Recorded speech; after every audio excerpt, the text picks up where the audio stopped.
नरेंद्र मोदी जी ने एक बार कहा था कि मैं तो फ़कीर आदमी हूँ, झोला लेके निकल जाऊँगा। और आज पूरे देश को फ़कीरी की तरफ धकेलने का काम वो कर रहे हैं। आज लोग उसे कह रहे हैं कि आप सोना मत खरीदो, आप डीजल पेट्रोल की गाड़ियाँ मत खरीदो, उसका उपयोग मत करिए, इलेक्ट्रिक गाड़ियाँ यूज़ करिए। उसके बाद वो कहते हैं कि महिलाओं को ब्यूटी पार्लर तक नहीं जाना चाहता। मगर मैं पूछना चाहता हूँ कि इस सेक्टर में जो लोग काम कर रहे हैं वो क्या करें? वो अपना परिवार को किस तरह से पाले? वो अपना कर्ज कैसे निकाले? क्योंकि पिछले 11 साल में विश्वगुरु बनने के चक्कर में जो नरेंद्र मोदी साहब ने कहा, make in India, made in India, stand up India, सब बोला, हर एक स्कीम इनका फ्लॉप हो चुका है। उसके बाद नोटबंदी, जीएसटी में तो पूरा इकोनॉमी का कमर तोड़ दिया। आज पिछले 2 साल से लगातार फॉरेन इन्वेस्टर्स हमारी जो शेयर मार्केट में पैसा लगा रही है वो सब यहाँ से निकाल के बाहर लेके जा रही है। और शेयर मार्केट आप इसलिए टिका हुआ है, गिरा नहीं है, उसका एकमात्र कारण ये है कि आज पूरे के पूरे जो मिडिल क्लास है वो एसआईपी जो शुरू करके रखा है, जिसके कारण हर महीना कुछ बच्चों के अकाउंट से 5,000 से लेके 50,000 तक एवरी मंथ अपने सैलरी से कट जाता है और एसआईपी पे चला जाता है, जो पैसा शेयर मार्केट पे लग रहा है। इसीलिए शेयर मार्केट आज स्टेबल है, इसमें सरकार का कोई योगदान नहीं।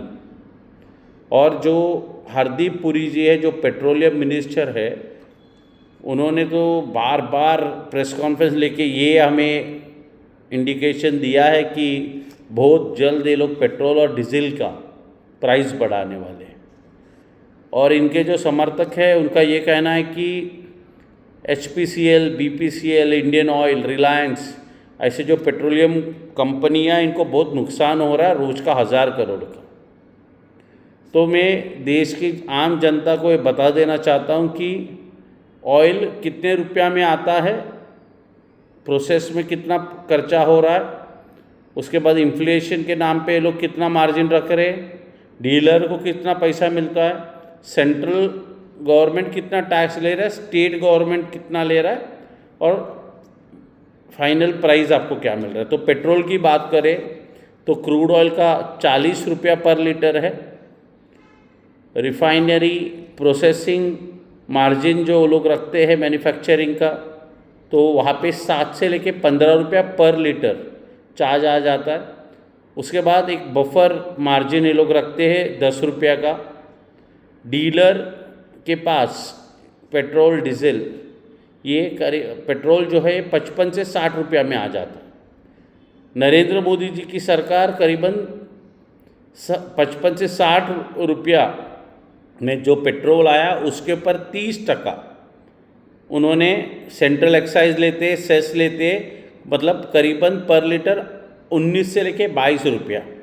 उसके बाद अलग अलग स्टेट गवर्नमेंट्स 25% वैट लगाती है, वो 25 से 30 रुपया। डीलर का मार्जिन होता है 3 से 4 रुपया। इसको अगर आप टोटल करोगे तो आज आपको पेट्रोल 107 रुपया तक आपको मिल रहा है। मैं पूछना चाहता हूँ इसमें नुकसान कहाँ पे है सरकार का? अगर केंद्र सरकार और राज्य सरकार जिस तरह वन नेशन वन टैक्स आप कहते हैं, उसी तरह अगर आपने इसको जीएसटी के अंदर लेके आते, क्योंकि आपका नारा है ना वन नेशन वन टैक्स, तो पेट्रोल डीजल को भी आप लेके आइए तो और 9% रुपीस 9% आप लगाइए टैक्स, तो ये अपने आप ही जो 107 रुपया का चीज़ है ये कम होके मुझे लगता है पर लीटर 30 से 35 रुपया का प्रॉफिट आम जनता को आप पास ऑन कर सकते हैं।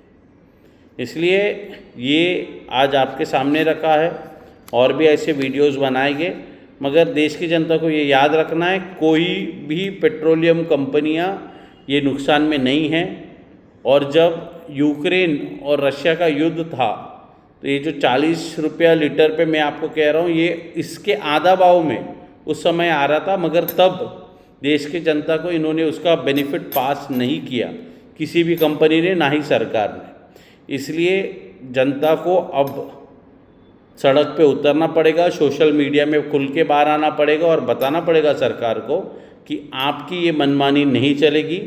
आप लोग को ये जो सेंट्रल एक्साइज है पर लीटर पेट्रोल पे आप जो 22 रुपया ले रहे और स्टेट गवर्नमेंट जो 25 से 30 रुपया ले रहे, आप लोग को सेंट्रल एक्साइज और स्टेट जीएसटी वैट जो है इसको कम करना चाहिए और इसको भी वन नेशन वन टैक्स के हिसाब से आपको जीएसटी के अंदर लाइए। सेंट्रल गवर्नमेंट को 9% लेना चाहिए और स्टेट गवर्नमेंट को भी 9%, तो 18% आप लीजिए। और आज जो पेट्रोल हमको 107 रुपये का मिल रहा है, वो मुझे लगता है करीबन आपको 35 रुपया कम, मतलब 60-65 रुपीज़ का पेट्रोल आम जनता को आज भी मिलना चाहिए। जय हिंद। ज़्यादा से ज़्यादा इस वीडियो को शेयर करिए।